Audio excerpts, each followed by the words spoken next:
Baik, mungkin yang pertama tentang seseorang. Saya ingat waktu ini kalau nggak salah ungkapan Al-Imam Malik bahwa an-nas yu'khadhu wa yutrak. Manusia itu diambil pendapatnya dan ditinggalkan. Kapan diambil? Waktu dia sesuai dengan aturan agama Allah Subhanahu wa taala. Jadi ada mi'yarnya ya, ada timbangannya. Kalau dia menurut kita, ini udah nggak sesuai, ya kayak LGBT udah jelas, ya. Malahan kalau kita baca hadisnya diperintahkan untuk dibunuh al-fa'il wal maf'ul, jelas gitu kan. Kalau memang udah begini, udah kharijan anil Islam. Kalau kita sudah punya timbangan, kemudian kita bisa meninggalkan mereka, walaupun siapa mereka, ya. Kita bisa melihat dari situ, ya. An-nas yu'khad wa yutrak, pendapatnya diambil dan bisa ditinggalkan, ya. Apalagi ini dalam masalah atau perkara yang ulama-ulama tidak berbeda pendapat di dalam hal itu, ya. Beda dengan hal fikih tadi, ya. Kalau fikih kan al-fiqhu wal faham, dia kan paham luas banget di dalam fikih, selama dia punya pegangan, selama dia punya hujjah, selama punya dalil, ya. Saya ingat banget dulu waktu salah satu dosen menyampaikan bahwa kalau Fatihah itu yang kuat Fatihah, basmalahnya adalah sir, ya.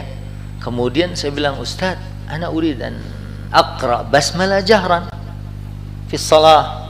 Saya pengen kalau lagi ngimamin basmalahnya jahar, karena kadang-kadang di belakang kita tuh banyak awam, kadang-kadang dia suka rusak sholatnya. Dia bilang, idzan anta syafi'i, kalau gitu ente syafi'i, syafi'ul madhab, nggak apa-apa di dalam hal itu, ya kan. Malahan saya dulu ingat dalam satu majelis orang ngajarin kita fikih Kifayatul Akhyar, itu kan fikihnya Syafi'i. Itu aja qala Rayani, qala Baghawi, qala Al-Ghazali. Di dalam Kifayatul Akhyar sendiri Al-Imam Al-Ghazali sebagai seorang yang bermadhab Syafi'i mengatakan, wadidtu law anna madhhab as-Syafi'i fil miyahi kana ka madhhabi Malik. Saya senang banget kalau aja pendapat Syafi'i dalam urusan air seperti mazhab Malik, nggak ada air mustakmal, iya kan? Kalau Syafi'i kan ada air mustakmal, ya, sehingga kalau kita wudu harus airnya mengalir, ya, dalam posisi-posisi sulit, ya, kita, ya, akhirnya mungkin ini kayaknya lebih mudah kalau kita ngambil yang ini. Itu kalau urusan fikih, tapi kalau urusan kayak akidah, ya, apalagi kemudian orang bilang ini semua akan bermuara di surganya Allah kok, mau dia agamanya apa kek, ya, dia sudah makrifat Tuhannya, dia akan semua berkumpul di surga. Sementara kita baca Quran Ali Imran 91, innal ladzina kafaru wa matu wa hum kuffar falay yuqbala min ahadihim mil'ul ardi dhahaba walau ibtada bih. Ya, kalau kita baca Quran ternyata orang-orang yang nggak punya iman, walaupun amalnya kayak gimana, bahkan dia punya emas sebesar dunia ini, pengen nebus untuk masuk surga, falayuk balamin ahadihim mil'ul ardi dhahaba. Itu kan udah bisa kita ambil jadi sebagai satu dalil buat kita tidak memakai pendapatnya fulan atau meninggalkannya karena dia kharijan anil Islam, mungkin pendapatnya keluar dari pendapat yang sesuai dengan agama Allah Subhanahu wa taala. Dan kalau urusannya apalagi dalam hal fikih nyalah-nyalahin, ya kan, ya ternyata ya kayak gitu. Saya ingat dulu dalam satu kesempatan ini, mumpung juga live, ya, masalah kucing su'r al-khirrah yang tahir itu kan ada yang berpendapat bahkan sampai kotoran kucingnya pun bukan najis, ya. Tapi kalau ditanya sama saya su'urnya aja.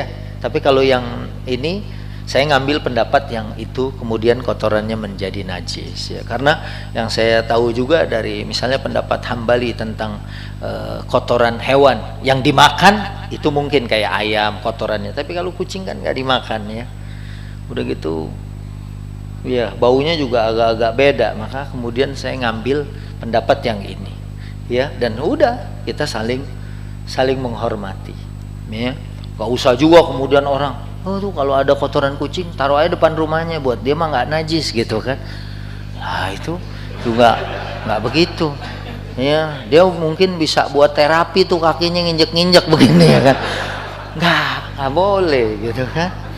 Nah kayak gitu, karena fikih beda. Masalah yang kemarin sempat rame arisan, bahkan ada sempat saya baca dengar ceramahnya seorang doktor ahli dalam ilmu ekonomi Islam.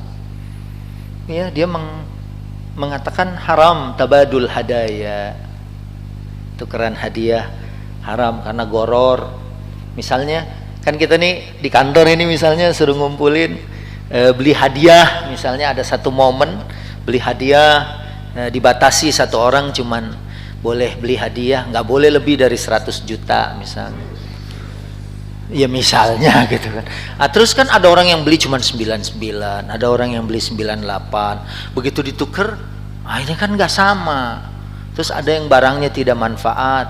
Misalnya ternyata begitu ditukar, misalnya saya dapat pembalut, ya kan nggak dipakai sama saya gitu.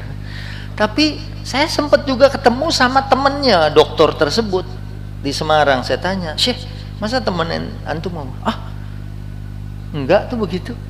Ya, dia cuma bilang al hadiyatul la tus'al.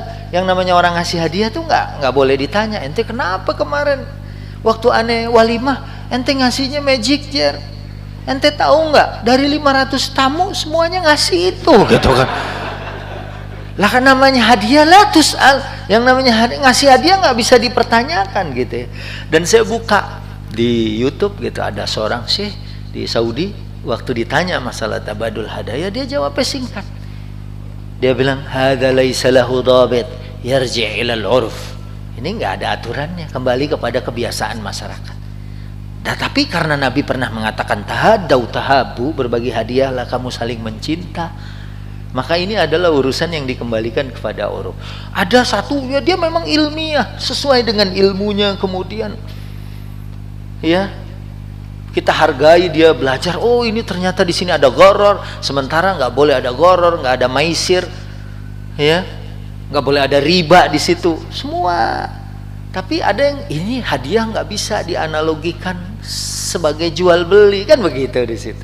Ini semua dengan ilmunya, ini juga dengan pemahamannya itu kalau urusan fikih. Tapi kalau urusan yang akidah tadi, apalagi LGBT, kemudian dia bilang boleh, wah Nabi aja suruh bilang bunuh al-fa'il wal maf'ul. Maka kalau kita marah tentang hal itu, kita marah sesuai dengan apa yang diajarkan Nabi Sallallahu Alaihi Wasallam.